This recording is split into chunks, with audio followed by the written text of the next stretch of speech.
Hezbollah ne pouvait pas rester silencieux avec cette attaque de grande ampleur du Hamas face à l'ennemi commun israélien.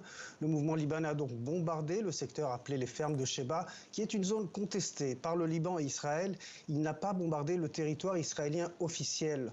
Ce n'est donc pas vraiment une déclaration de guerre, c'est plutôt une façon pour le Hezbollah d'envoyer un message de soutien au Hamas en leur disant « Regardez, nous sommes là, prêts à vous aider » et une menace claire aux Israéliens en leur disant « Attention, nous sommes prêts à ouvrir un nouveau front au nord d'Israël, ne franchissez pas les limites ».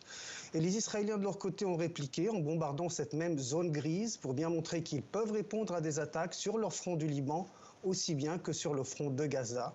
Donc, quelque part, les deux ennemis, Hezbollah et l'armée israélienne, se sont aujourd'hui montrés les muscles à peu de frais au final, en attendant l'évolution du conflit à Gaza. Et alors justement, est-ce que les Libanais redoutent aujourd'hui une extension de ce conflit ?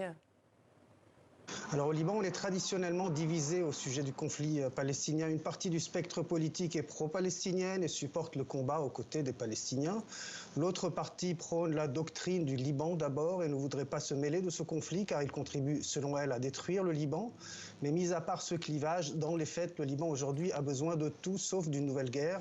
Le pays du Cèdre souffre d'une crise économique, politique sans précédent. L'armée n'a pas de moyens, l'État est en ruine, le peuple a faim et il n'y a pas de président, pas de gouvernement. Le pays est extrêmement divisé politiquement. Une nouvelle guerre destructrice fragiliserait davantage un pays à genoux et risquerait de faire imploser le Liban. Et ça, le Hezbollah est obligé de le prendre en compte s'il veut conserver sa base populaire et son emprise politique sur le pays.